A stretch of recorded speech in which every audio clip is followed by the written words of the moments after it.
Deep in the fog-choked hollows of Boone County, Missouri, in the summer of 1861, a Union surgeon named Captain Amos Rourke stitched a bullet hole in a Confederate deserter and stumbled onto a secret that would burn through 3 counties before the leaves turned. Between June and October of that year, he was called twice to a remote farmstead known only as Widow's Hollow, where one woman, 2 husbands, and a swelling belly defied every law of God, man, and war. The county marshal called it a domestic tangle. The Baptist preacher called it the devil's arithmetic. But the faded marriage lines, the surgeon's blood-stained ledger, and the single photograph that survived a courthouse torch in 1870 reveal a tale of bigamy, battlefield betrayal, and a child who carried 2 fathers' names on the same heartbeat. Asterisk, asterisk, asterisk, asterisk, before we ride into Widow's Hollow on that rain-lashed June morning. Hit subscribe and drop your state in the comments if you crave true frontier scandals the textbooks buried. Your click keeps these ghosts talking. Asterisk, asterisk, asterisk, asterisk. Now, let's see what Captain Rourke found when the lightning cracked open the hollow. Asterisk, asterisk, Boone County in 1860. One was a bleeding borderland. Missouri had declared neutrality, but bushwhackers and jayhawkers turned every fence line into a battlefield. Farms stood empty, men marched off in blue or gray, and justice was whatever a man could enforce with a Navy revolver before the next raid. Widow's Hollow lay at the end of a sunken trace that floodwater erased every spring.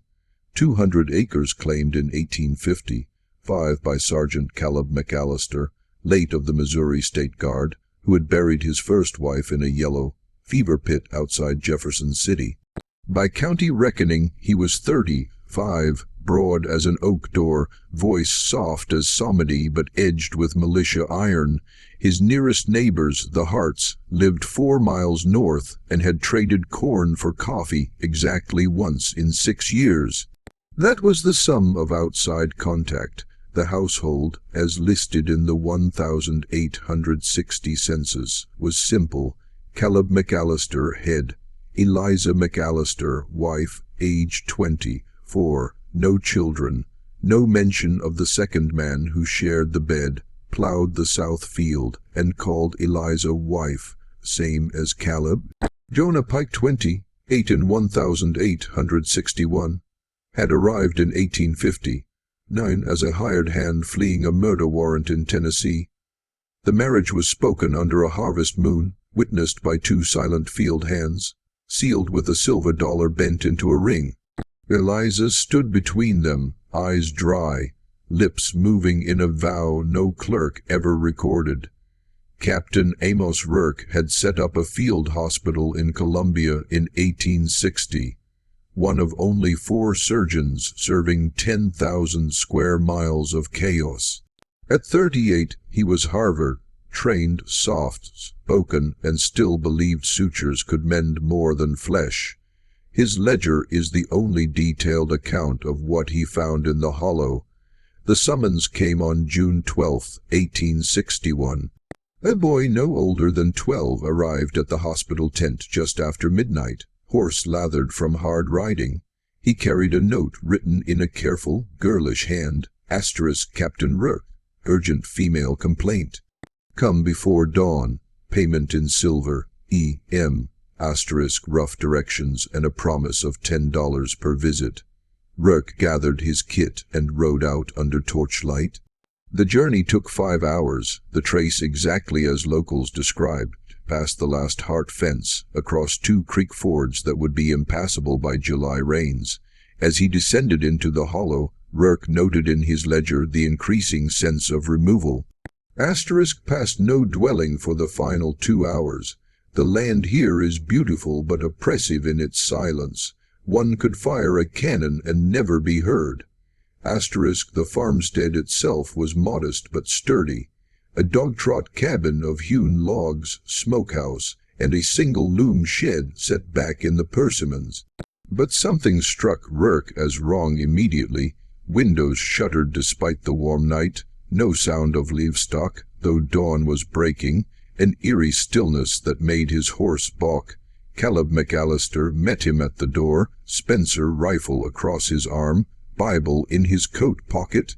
Their first exchange set the tone. "You've taken the Hippocratic Oath, Captain," Caleb said, voice low and intense. "What you see here stays here. War's business is not the world's business." Rourke, accustomed to the eccentric privacy of border families, agreed, assuming he was being called to attend a difficult childbirth or a female complaint modesty demanded be kept secret. Nothing prepared him for what he found inside. The cabin was dim, shutters closed against the dawn. As Rourke's eyes adjusted, he noticed details that troubled him. The room was immaculately clean, floors swept with hickory brooms, but strangely hushed. No sound of daily life. Caleb led him through the dog trot to a back room that had clearly been converted into a lying-in chamber. One bed, one woman, and one belly swollen to bursting. Eliza McAllister, listed nowhere as Pike, lay propped on corn, shuck pillows, face pale, eyes fixed on the ceiling beams. She was perhaps 7 months gone, abdomen stretched tight beneath a clean but threadbare nightgown. What struck Rourke most profoundly was her silence. She did not speak unless Caleb gave permission. She answered Rourke's questions with single words. She showed no surprise at her condition. It was as if she had been trained to accept this arrangement as ordinary. During the examination, Rourke tried careful questions. Who was the husband? Where were the marriage lines? Eliza looked to Caleb before answering, and Caleb's response was chilling in its simplicity. "The Lord provides. This child is a blessing. You concern yourself only with its health." Rourke's medical assessment was that the pregnancy appeared viable, though Eliza showed signs of poor nutrition and emotional exhaustion. He provided what care he could, recommending rest, red meat, quinine tonic, but his mind reeled with the obvious question he could not ask directly. As he prepared to leave, Caleb walked him to his horse. The conversation that followed, recorded verbatim in Rourke's ledger, reveals the sergeant's disturbing world view. "You may think you understand what you've seen, Doctor, but you're a man of war, tainted by modern ideas. I live by older laws, biblical laws. My wife is my responsibility, given to me by God, and by Jonah, who shares the burden. What happens in my house is between us and the Almighty." Rourke rode away as the sun rose, thoughts in turmoil. Missouri law in 1860. One was murky on bigamy. The state punished polygamy only if a formal ceremony could be proven, and only if someone filed a complaint. A husband's authority over his household was considered nearly absolute, especially in remote areas where legal oversight was a joke told around campfires. But what Rourke suspected, what he couldn't quite acknowledge, seemed to transcend even the loosest interpretation of marital rights. That night back in Columbia, Rourke debated what action to take. His surgeon's oath demanded confidentiality. The border code emphasized non-interference in family matters, yet surely what he had witnessed demanded response. He decided to confide in Reverend Elias Crane, the Baptist minister, describing what he'd seen without naming the family. Reverend Crane's response was cautious but troubled. "In the old states, we would call the marshal immediately. But here, Captain, you know the law barely reaches these hollows, and without testimony from the woman, what can be proven?" The two men discussed the situation for hours, ultimately deciding Rourke should report the matter to Marshal Josiah Klein, the county's elected lawman who operated out of a log courthouse in Rochiport. But Klein, when approached, proved less than enthusiastic. "Doc, you're new to Missouri," Klein said, leaning back in his chair. "Out here, a man's home is his fortress. Unless Eliza McAllister rides in and makes an accusation, I got no cause to ride out there. Caleb McAllister is a citizen in good standing, pays his taxes, causes no trouble. If he's got 2 men calling her wife, well, that's unfortunate, but not criminal. Unless someone files a complaint." Rourke pressed the issue. "Marshal, surely the circumstances suggest." "They suggest a lot of things, Doctor," Klein interrupted. "But suggestion ain't evidence. You bring me a sworn statement from the woman or witnesses to an actual crime, and I'll act. Until then, my hands are tied." It was a response that reflected the harsh reality of border justice. Without a formal complaint, without witnesses willing to testify, the law was powerless. The isolation that made Widows Hollow a haven for secrets also made it nearly impossible to pierce those secrets with legal action. Rourke left the marshal's office frustrated, but he would soon learn that his visit had set events in motion neither he nor the men of Widows Hollow could control. In the weeks following Rourke's visit, whispers began to spread through the scattered community of central Missouri. Rourke had maintained medical confidentiality by not revealing the family's name, but in a region where everyone knew everyone, it didn't take long for speculation to focus on the McAllisters. The farm's long isolation, Caleb's rare appearances in town, and his notorious peculiarity made them an obvious subject of rumor. The first crack in the wall of silence came from an unexpected source. Jonah Pike himself. Pike was not actually bound to Caleb by blood or oath beyond the moonlit vow. He had been a drifter, a man with a price on his head, and Eliza had been his salvation and his cage. In late July, nearly 6 weeks after Rourke's visit, Pike appeared at the surgeon's tent again, this time with a letter. "I was told to give this to you if you came when summoned," he explained. "I was told to wait 1 month, then deliver this. She said you would understand." The letter was unsigned, but clearly written by an educated woman. The handwriting was shaky, suggesting haste or fear. Captain Rourke, if you are reading this, I have succeeded in bringing you here, and you have seen what no outsider has witnessed. I am wife to 2. I write this in secret, knowing discovery would mean death. We are not free to speak. They watch always, but I will tell you this. We have no choice. Caleb commands by law of the land, Jonah by law of the heart. The child quickens with both their seed. If you are a man of conscience, you will find a way to free me before the babe is born. But know that we cannot help ourselves. We have nowhere to go, no one to turn to, and they have made certain we understand that speaking against them would mean our destruction. Rourke read the letter 3 times, hands trembling. Eliza McAllister had managed to communicate the impossible truth, while explaining why that truth would be nearly impossible to act upon. She was trapped not by physical restraints, but by the invisible bonds of isolation, economic dependence, and the legal reality that gave her husband's almost unlimited authority over her. The surgeon immediately took the letter to Marshal Klein, but the lawman's response was predictably cautious. "This letter ain't signed, Doc, and even if it was, it don't constitute a formal complaint. It's just, well, implications. I can't arrest 2 men for implications. Marshal, this is clearly a cry for help," Rourke insisted. "Maybe so," Klein acknowledged, "but from a legal standpoint, I got nothing to work with. The woman is legally under her husband's authority, Caleb's at least. Jonah Pike ain't on any census, and this letter, heartbreaking as it may be, don't name any specific crime." Missouri law in 1861 offered virtually no protections for women in such circumstances. Wives were considered under their husband's authority until death or divorce, and divorce required grounds nearly impossible to prove in isolation. The concept of marital crimes being subject to public prosecution was still decades away, and the specific crime that Rourke and Eliza were dancing around, bigamy, was almost never prosecuted unless a jilted first wife appeared in court. Rourke refused to let the matter drop. He began making discreet inquiries among longtime residents who might know something about the McAllister farm. What he learned painted a picture of deliberate, progressive control.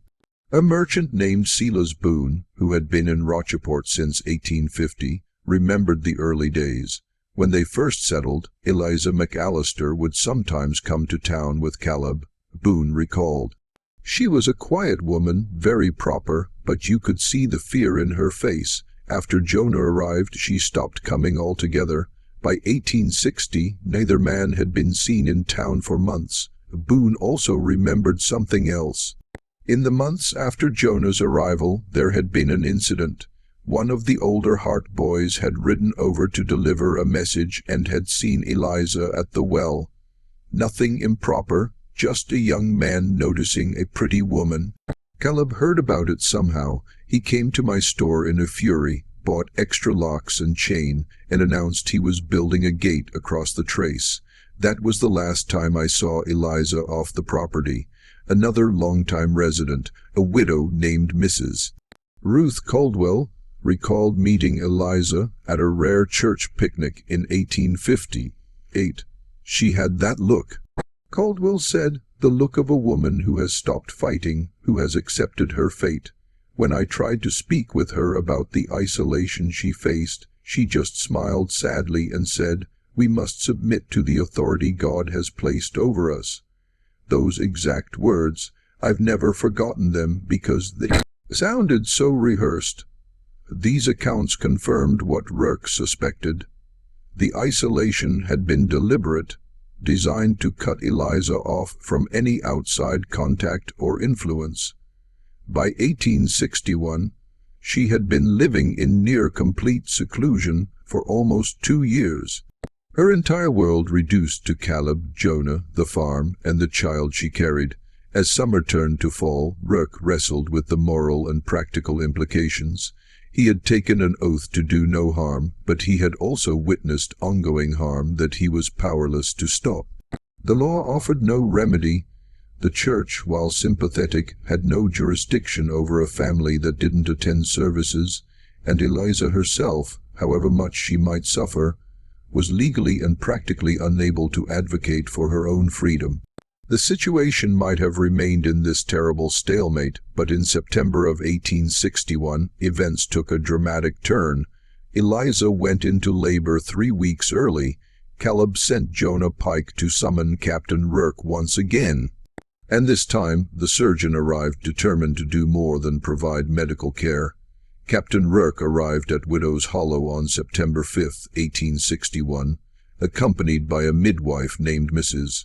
Abigail Thorne, a widow with decades of experience whom he'd insisted on bringing. Caleb had initially objected to the additional presence, but Rourke had been firm. The birth of a child in wartime requires more than one pair of hands. Mrs. Thorne is discreet and professional. She comes or I do not. Reluctantly, Caleb had agreed, and so Rourke and Thorne rode together to the isolated farm, arriving in late afternoon. The log cabin seemed even more oppressive than Rourke remembered, windows still shuttered, an unnatural quiet pervading everything. Eliza was already in active labor when they arrived, her contractions minutes apart. Rourke and Thorne were shown to the lying-in room where Eliza lay. What happened over the next 8 hours would provide crucial evidence of the truth, evidence that neither Caleb nor Jonah could fully conceal. Mrs. Thorne, an observant and intelligent woman, noticed things that Rourke, as a male physician, might have missed. She saw the way Eliza flinched when both men entered the room. She noted the locks on the outside of the bedroom door. She observed that Eliza wore no shoes despite the rough floors, and realized this was deliberate. Makes it harder for her to run, she would later testify, but the most damning evidence came during the birth itself.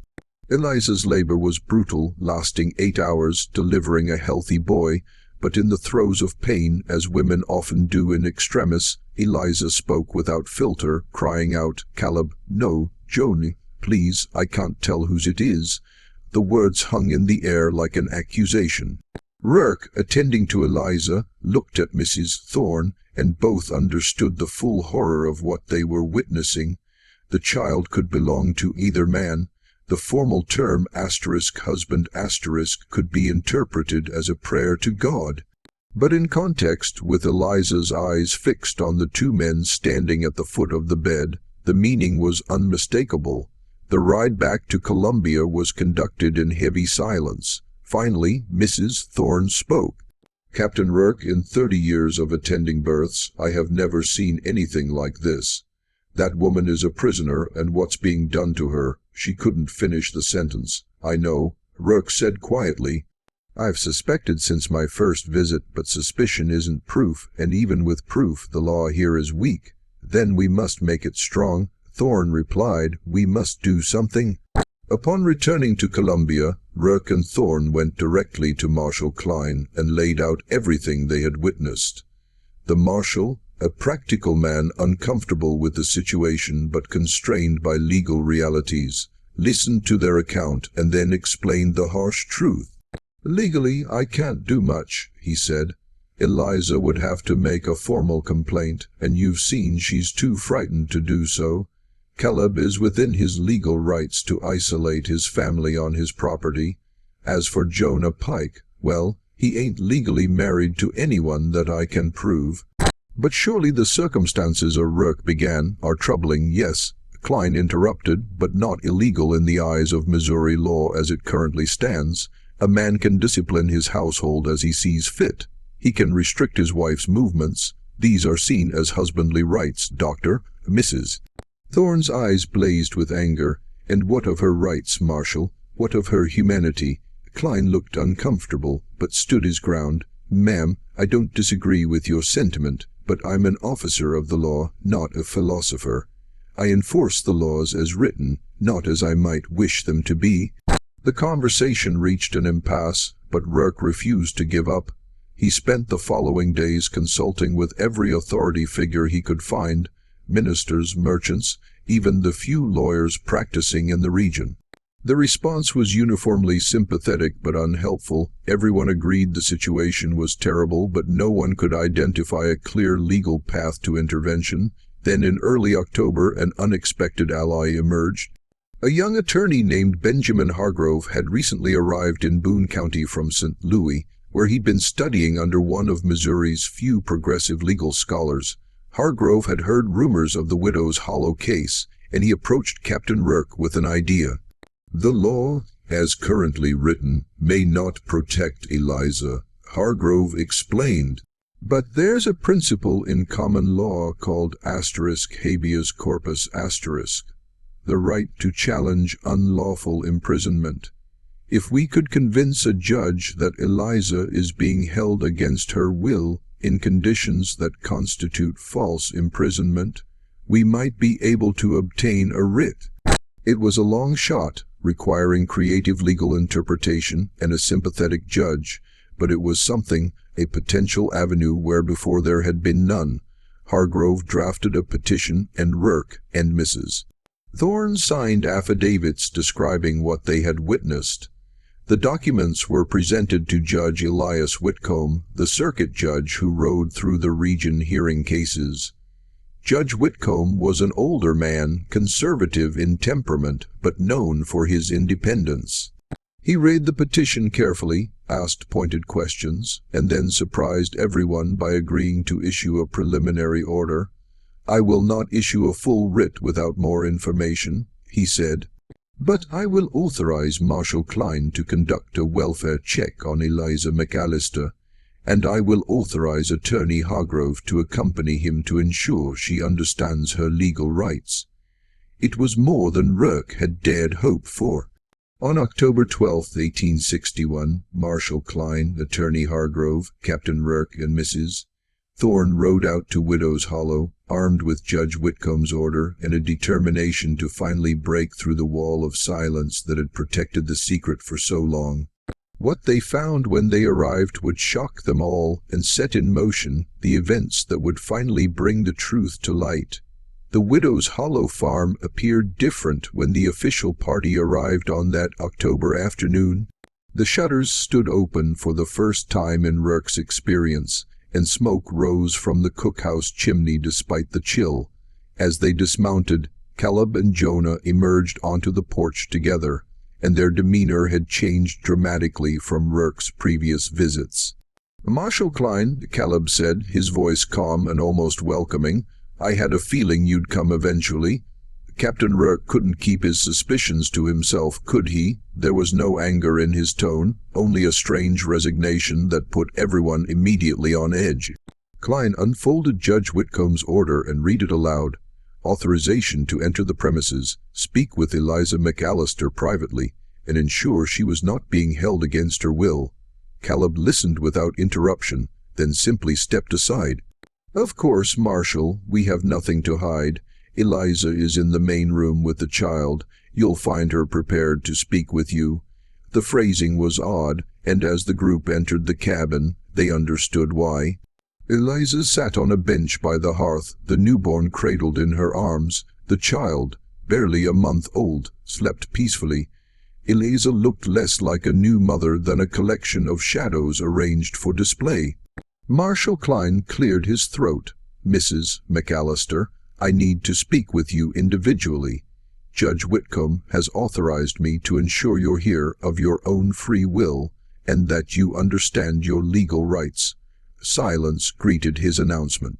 Eliza did not look up. "Eliza McAllister," Klein said, addressing her directly, "would you come speak with me privately?" Eliza slowly stood, the infant cradled in her arms. She glanced once at Caleb, then at Jonah, both of whom nodded almost imperceptibly, then followed Klein and Attorney Hargrove into the loom shed. Captain Rourke and Mrs. Thorne remained in the main room with the two men, an uncomfortable tableau of watchful waiting. The interview lasted nearly 40 minutes. When Eliza emerged, her face was composed but pale, and she would not meet anyone's eyes. As she returned to her seat, Klein's expression revealed nothing, but Attorney Hargrove looked deeply troubled. During the interview, an extraordinary tension filled the main room. Mrs. Thorne, sitting near the hearth while they waited, attempted to make quiet conversation with the men, asking simple questions about the harvest, the child's health, whether they needed anything. But every attempt was met with monosyllables or silence, and she noticed that before answering even the most innocuous question, both men's eyes would flick toward each other as if seeking permission. Finally, after more than an hour, the interview was concluded. Marshal Klein gathered his group outside, out of earshot of the cabin, and delivered his findings with visible frustration. "She tells the same story," he said. "She claims she's here voluntarily, that she's being well cared for, and that the child resulted from the mutual agreement of both husbands. She refused to name any crime or provide any details that could be verified. It's obviously rehearsed." Attorney Hargrove interjected. "She's been coached on what to say. The answers were too similar, too carefully constructed to avoid specific claims." "I know that," Klein snapped, then took a breath to compose himself. "But coached or not, she stated clearly that she wishes to remain. From a legal standpoint, my hands are tied. She's a married woman under her husband's roof, and she's denied being imprisoned or coerced." "Did you ask her directly, Mrs.?" Thorne demanded. "Did you ask if both men are the father?" Klein's face darkened. "I did." She became visibly distressed at the question, tears shaking, but she denied any coercion. "Without her testimony, there's no case." Captain Rourke felt despair settling over him like a heavy cloak. They had come so far, obtained judicial approval, brought the full weight of what little law existed in this border region, and still the wall of silence held. Eliza was too frightened, too conditioned, or perhaps too aware of her lack of options to break free. But Attorney Hargrove wasn't ready to concede defeat. "Marshal, I'd like to speak with Eliza one more time alone, without her husband's anywhere nearby. Judge Whitcomb's order gives us that authority." Klein looked doubtful, but shrugged. "Won't hurt to try, though I don't know what you expect to accomplish." They returned to the cabin, and Hargrove made his request to speak with Eliza once more, this time on the porch, away from the men. Caleb's composure cracked slightly. "You've already spoken with her. This borders on harassment, attorney, and yet the order gives me the authority." Hargrove replied calmly, "Eliza, would you please step outside with me?" The young woman stood slowly, and as she moved toward the door, something extraordinary happened. Jonah Pike, the second husband, spoke for the first time since the interview. "Eliza, remember what you're taught. Remember where your loyalty lies." It was meant to sound like husbandly advice, but the words had the quality of a threat, or perhaps a desperate warning. Eliza nodded slowly and followed Hargrove onto the porch. What transpired in the conversation that followed would later be described by Hargrove in testimony as the most heartbreaking and courageous act I have ever witnessed. At first, Eliza repeated the same story she'd told the marshal. She was there voluntarily. The father of her child was both men, by mutual agreement. She wished to stay with her family, but Hargrove, drawing on insights he'd gained from the birth, tried a different approach. "Eliza," he said gently, "I'm not asking you to tell me what happened. I'm asking you what you want to happen. If you could choose any future, any life, what would it be?" The question seemed to penetrate through the rehearsed responses. Eliza's eyes filled with tears. "That's a cruel question," she whispered. "What I want doesn't matter. It's never mattered. It matters to me," Hargrove insisted. "It matters to the law. You're a citizen of Missouri, young as you are. You have rights. Rights." She laughed bitterly, a sound no 24 year old should make. "I have the right to obey. I have the right to accept. I have the right to survive. Those are the only rights that matter here." "What if there was somewhere else?" Hargrove pressed. "What if I could promise you safety, shelter, a life where you could make your own choices?" For a long moment, Eliza stared at him, war visible in her expression. Hope fought with fear, desperation with resignation. Finally, in a voice barely audible, she said, "Could you promise the same for my child?" "I can try," Hargrove said honestly, "but I need your help. I need you to tell the truth." Eliza looked back through the window at the room where her husbands waited. Her hands moved unconsciously to the infant's blanket, and when she spoke again, her voice was steady despite her tears. "The truth won't set us free," she said. "The truth will destroy us. We have nowhere to go, no skills, no money. We'd be ruined, marked as shameful. Society would see me as a whore, not a victim. Caleb and Jonah know this. They've told me over and over, the world outside is cruel to women like us. Our only choice is to endure and survive in the only way available to us." "But," Hargrove began. "No," Eliza interrupted, and now steel entered her voice. "I'll tell you what you want to know, but only if you promise to help my child, not just me. I won't be saved alone. Either we both leave or none of us do." It was an ultimatum that changed everything. Hargrove agreed immediately, though he had no idea how he could fulfill such a promise. And then, in halting, tearful sentences, 24-year-old Eliza McAllister told him the truth about life in Widow's Hollow, about the secret marriage ceremony under the persimmons, about the progressive isolation after Jonah arrived, about the night several months ago when things changed forever, and about the terrible understanding that had settled over her. She was trapped in a bigamous marriage with no visible escape, and the child she carried was the living proof of her impossible position. When the conversation ended, Hargrove walked back into the cabin, past Caleb and Jonah, and directly to Marshal Klein. "We need to take her into protective custody now," he said quietly. "I have testimony." The removal of Eliza McAllister from Widow's Hollow on October 12, 1861, was conducted without violence, but with palpable tension. Marshal Klein, armed with Eliza's testimony and supported by the authority of Judge Whitcomb's order, placed both Caleb and Jonah under temporary arrest, while Eliza and the child were escorted to a safe house in Columbia.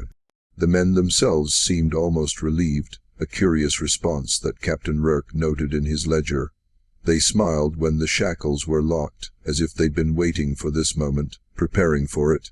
As the marshal led the men toward his wagon, Caleb turned back to face Eliza one final time. His words, spoken calmly and with disturbing certainty, would haunt those present for years to come. "You'll see," he said, his eyes moving from Eliza to the child.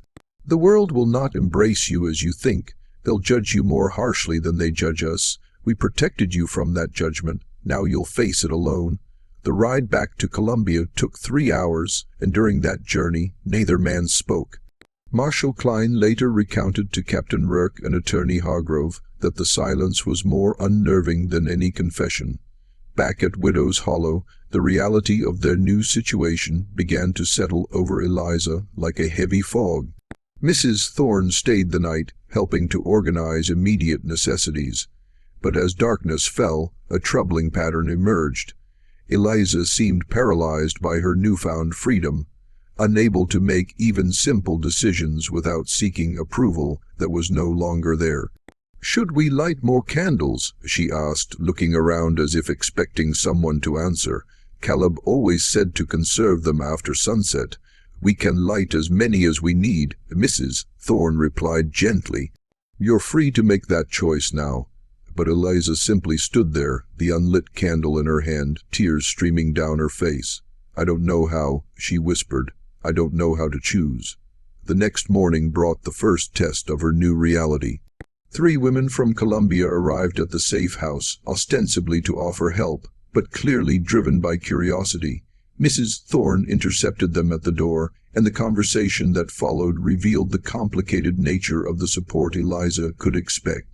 "We've brought some preserves and cloth," one woman said, her eyes constantly trying to peer past Mrs. Thorne into the house. "The poor dear must be in such a state. Is it true there are 2 Mr. McAllisters?"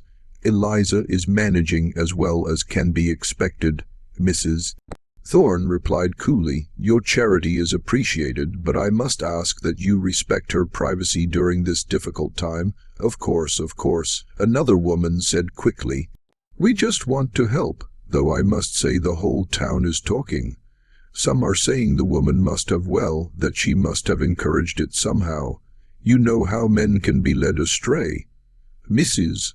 Thorne's expression turned to ice. "I know nothing of the sort. Eliza is a victim of a system, not a participant in sin. Anyone who suggests otherwise is welcome to take their charitable impulses elsewhere." The women left shortly after, chastened, but undoubtedly ready to spread more gossip. It was a preview of what Eliza would face, a community torn between sympathy and scandal, wanting to help, but unable to fully separate the victim from the arrangement she had endured. News of the arrest spread rapidly through central Missouri, and reactions varied wildly. Some saw it as justice long overdue. Others, particularly those who valued patriarchal authority and family privacy above all else, viewed the arrests as government overreach. A few vocal critics suggested Eliza had fabricated her accusations to escape a difficult marriage. Attorney Hargrove found himself fielding questions and criticisms from all quarters. One afternoon, a week after the arrests, he was confronted in Columbia's main street by a farmer named Enoch Tate, who represented a particular strain of border thinking.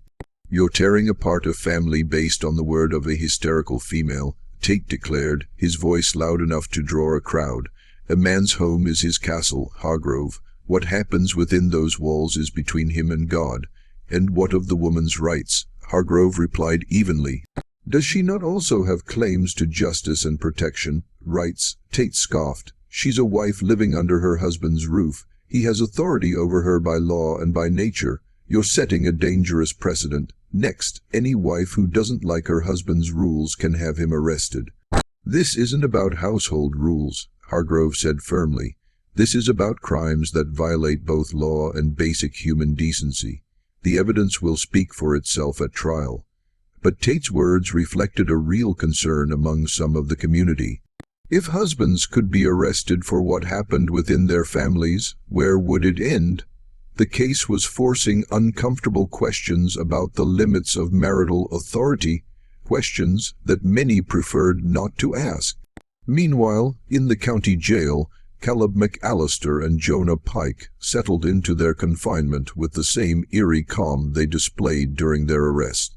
The jailer, a man named Otis Reed, reported that Caleb spent hours each day reading his Bible and writing in a journal, while Jonah stared out the window and spoke to no one.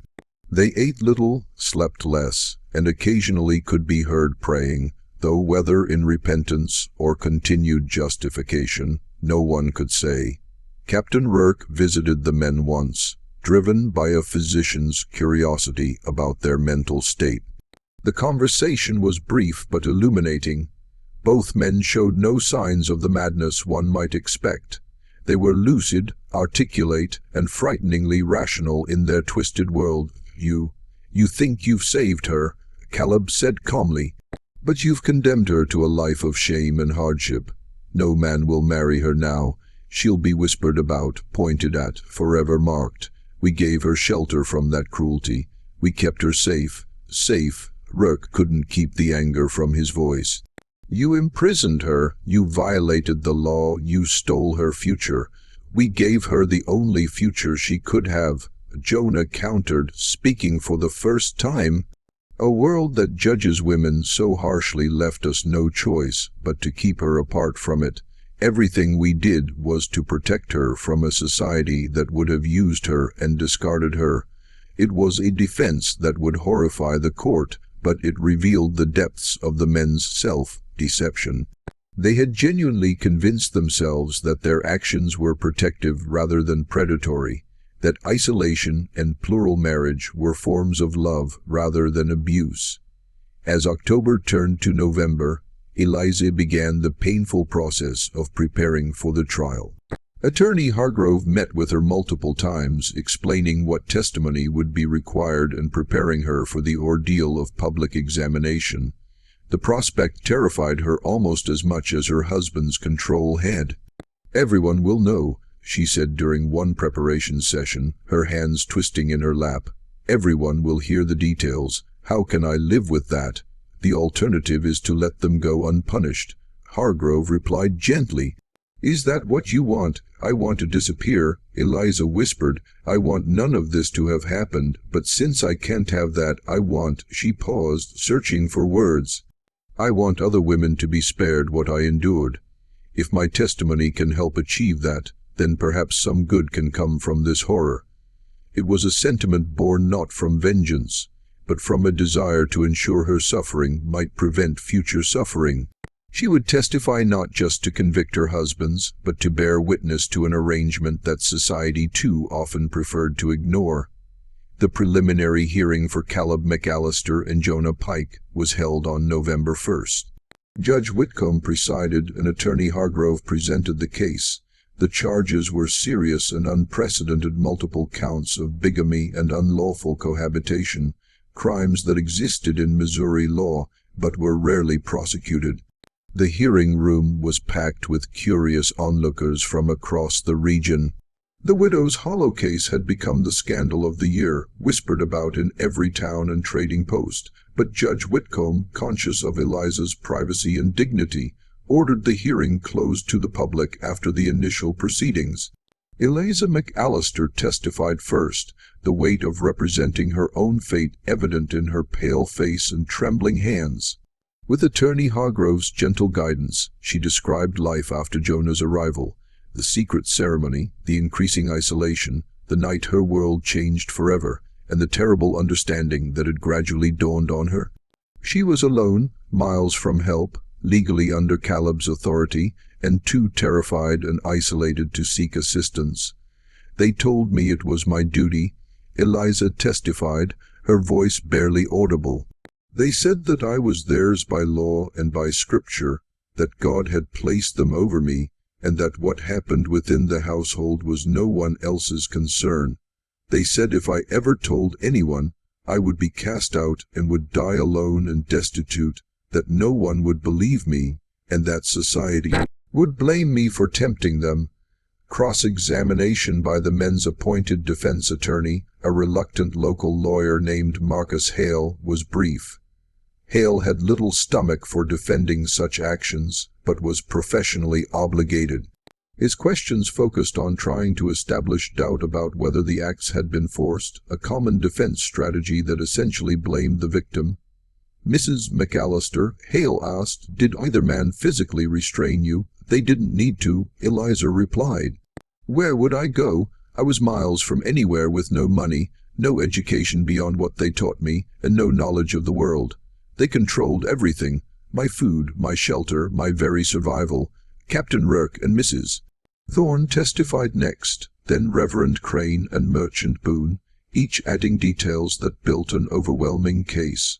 Throughout it all, Caleb and Jonah sat silently, their faces impassive, showing neither remorse nor defiance. When Judge Whitcomb asked if they had anything to say in their defense, Caleb finally spoke, and his words revealed the twisted logic that had justified their actions. "We loved our wife," he said. "Everything we did was to protect her from a corrupt world. We kept her safe, fed her, clothed her. We raised her to be righteous. Yes, we exercised our authority over her as is our right as her husbands and as the heads of our household. The world outside is full of dangers for women. We kept her from those dangers. She will never be abandoned, never face the cruelties that other women endure at the hands of careless men. Our family will always be under our protection." It was a defense that had no legal merit, but perhaps reflected genuinely how the men saw their actions, not as crimes, but as extreme patriarchal authority exercised for what they considered protective purposes. Judge Whitcomb listened impassively, then rendered his decision. "Mr. McAllister and Mr. Pike, you will stand trial for multiple counts of bigamy and unlawful cohabitation. Bail is denied. You will remain in custody until trial." The trial itself, held in December 1861, was swift by the standards of the era. The evidence was overwhelming, the testimony consistent, and the physical proof, the child with features of both men irrefutable. The defense could offer no meaningful counter-narrative.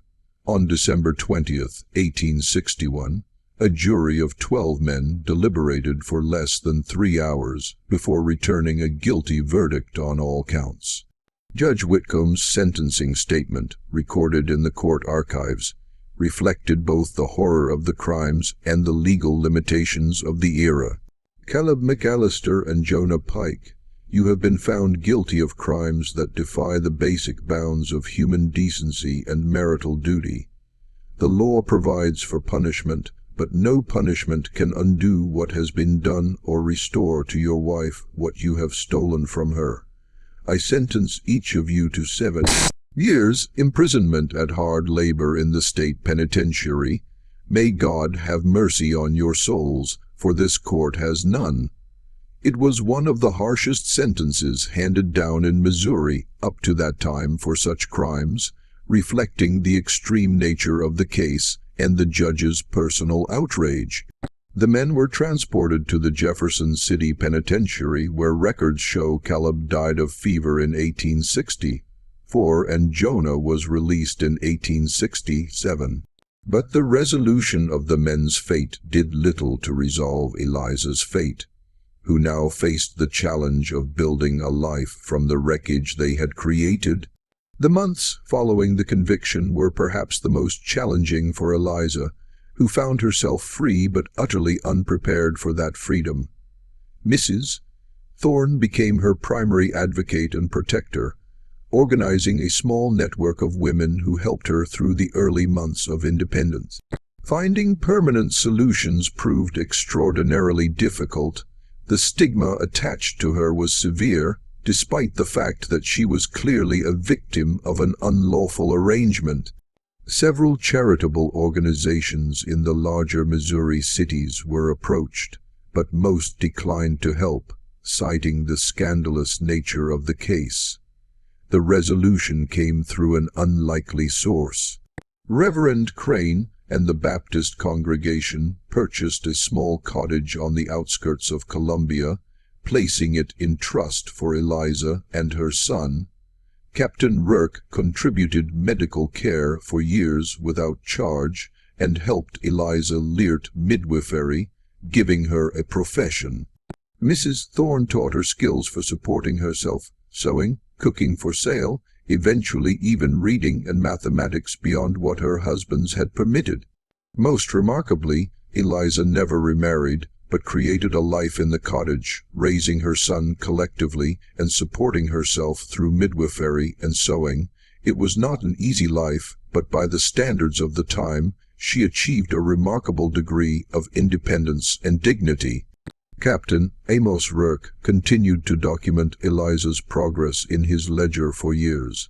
His final entry about her, written in 1875, reflects both satisfaction and sadness. "I saw Eliza today in town accompanied by her son, now 14 and the spitting image of both his fathers. She looked well, healthy, her eyes clear. We spoke briefly, and she thanked me for my intervention so many years ago. But there was a shadow in her expression that will never fully lift. Weariness born of experiences no one should endure. She functions, she survives, she even occasionally smiles. But she was robbed of something fundamental: innocence, security, trust. No verdict, no sentence could ever fully restore what her husbands stole from her." The child born of two fathers grew up knowing the truth of his origins. It would have been impossible to hide in such a small community. He moved away as a young man, seeking a life free from the shadow of his unusual birth. Eliza remained in Colombia, accepted by a community that gradually learned to see her as an individual rather than a symbol of her husband's sins. The case had lasting effects on Missouri law, though not immediately. In the years following, advocates pointed to the case when arguing for strengthened laws protecting women from domestic crimes.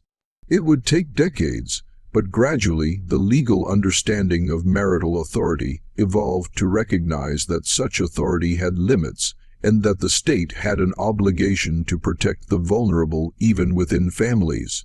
The farm itself, the isolated property where so much suffering occurred, was eventually sold to pay legal fees and debts. The dog-trot cabin stood empty for years, avoided by locals who knew its history. In 1870, it burned in a grass fire, and no one attempted to rebuild. Today, only the persimmon trees remain, barely visible among the undergrowth. In 1888, 27 years after the events, a newspaper reporter tried to interview Eliza about her experiences for what he called a historical account. She declined firmly, saying, "Only some stories need to be remembered so they can't happen again. But the people in those stories deserve to be more than their worst moments. My son and I survived. We built lives. That's what matters now." She died in 1905 at the age of 68. Surrounded by her son and grandchildren who knew her as a strong, dignified woman who had overcome tremendous hardship. Her son lived a long life, outlasting his mother's pain and creating a family and future his fathers had tried to deny him. The last surviving witness, Mrs. Abigail Thorne, who had attended the birth, died in 1912 at 85 years old. In her later years, she had become something of a quiet advocate for women's independence, speaking occasionally at church gatherings about the importance of education and choice for females. She never discussed her own experiences publicly, but those who knew her story understood the weight behind her words when she said, "A woman must never be so isolated that she cannot seek help. A woman must never be so dependent that she cannot leave. These are not luxuries. These are necessities of survival." The case of Eliza McAllister remains one of the most disturbing episodes in Missouri border history, a reminder of how isolation and unchecked authority could enable terrible arrangements. But it's also a story of survival, of a woman who found the courage to break silence, and of a community that, however imperfectly, eventually chose to help rather than judge. What do you think of this story? Does it make you reflect on how much has changed and how much still needs to change in protecting the vulnerable? Leave your thoughts in the comments below. If this historical account moved you or made you think, please share this video with others who appreciate true stories from our past. Subscribe and hit the notification bell to see more forgotten histories that deserve to be remembered. These stories matter, and your engagement helps ensure they're never forgotten again. Until next time, remember that the past shapes our present and understanding it helps build a better future.